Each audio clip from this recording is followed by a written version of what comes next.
There's a discussion currently happening right now with regards to Black Wednesday. It's happening on SAFM. Let's take you there now live. The paywall has actually not been that successful, even for the companies that have introduced it. And there has been some take-up, but not to that extent.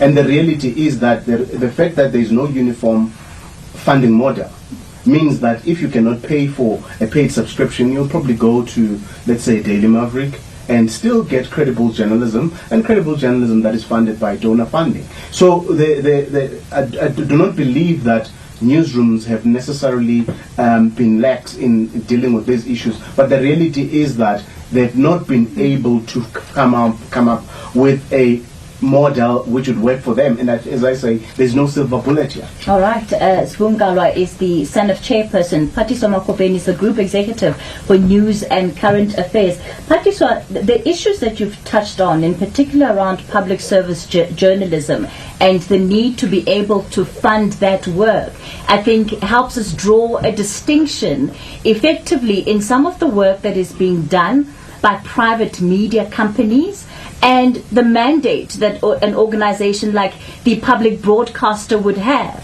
So I'm keen to hear more of the argument that you would make around how do we qualify what public service journalism is, because you ask any journalist out there why they're doing their job, the bulk of them will say, I'm doing it for the people. I'm doing it for my country. I'm doing it so that people have access to information. And yet, private entities and the public broadcaster would be driven by different imperatives. That's absolutely correct, Kathy. All journalism is for the public. And it's clear in the 10 principles or elements of journalism that the first loyalty of journalism in general is to the citizens. So we all address the same issues as journalists. But we have an additional mandate, which is universal access, that the private sector doesn't have. We have to address all our journalism to the needs of the entire country. So when you hear the issues around decline in revenues, and that we find ourselves in this position and that we are not able to run the newsrooms in the way they're supposed to be run, and I keep going back to what we make as a distinction between the time when we had money, when journalism could make money, and now that we can't make money, and it's a variety of reasons. You can look at, as you have mentioned, technological advances, fragmentation of audiences, and disintermediation, because people are now able to get their news content elsewhere, and so there are other sources of news and information. But in the case where you do the comparisons, the before and afters, sorry, I always look at the fact that when there was money, there was no investment in African languages. And why was that so? So you can blame the situation now, but what happened when there was money? How is it that we're sitting here and in fact we are still talking around provision of news content to English audiences predominantly, because that's where we have allocated resources disproportionately. But when you look at how we are serving our African languages, which is predominantly the majority of the people in the country. So when there was money, why did the investment not happen at the time? Because we'd be talking a different language now. But also, when you consider the idea around paywalls and the issue of donors, the donors themselves are a factor in the quality and the character of journalism that gets produced by whoever is funded by donors. I can't see any donor that would just dish out money and not have terms and conditions in what needs to be covered and how that gets covered. Maybe there are donors that keep a distance from their investments or their donations. But the idea of paywalls, in our case, if we think of erecting a wall and create walled content gardens, it doesn't serve the public, because our content is meant to be freely available. And again, you go back to the fact that you have people who cannot afford to buy news content. So if you're going to expect a person to do so, I have a choice between buying a loaf of bread and buying a story. That's actually important in terms of the information that I require to make decisions. So the idea of erecting walls around public service content is a problem in itself. And we shouldn't even think about going that route. And there's something else that needs to be considered there. The fact that journalism generally, yes, there was a point when we could make money on journalism, but journalism generally may not be economically efficient and commercially beneficial.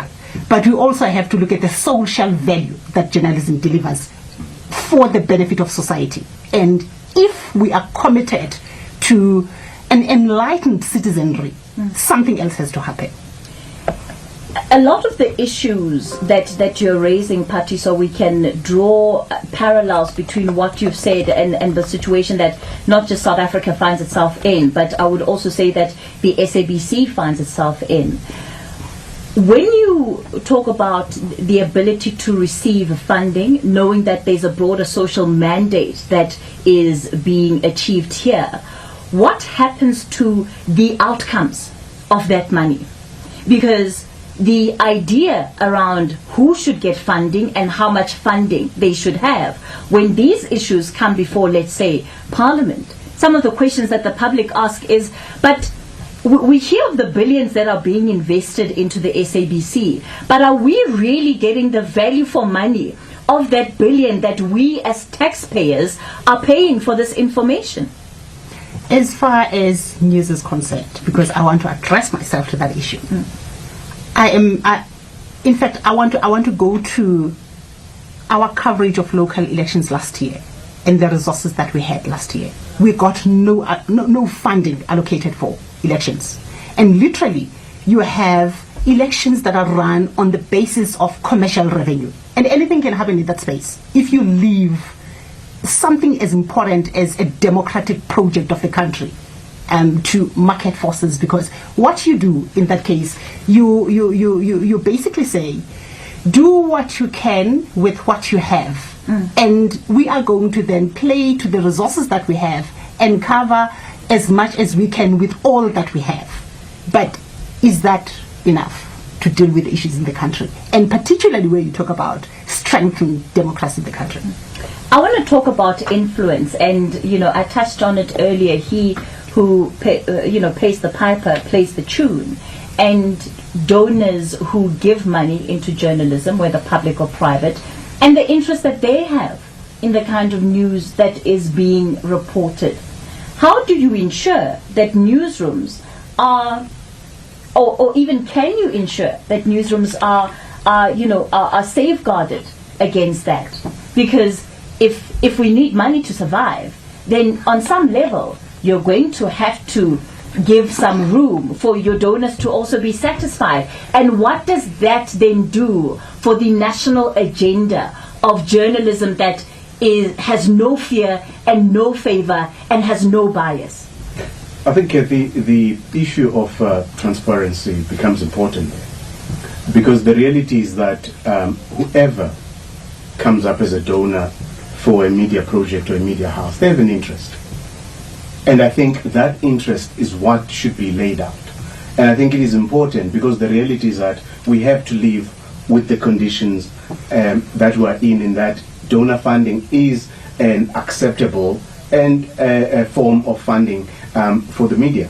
I mean, we obviously need to distinguish between public service media and also independent media houses who have to rely on that to survive. But I think for me the important thing, for instance, there's been a raging argument in this country around the funding of certain media houses.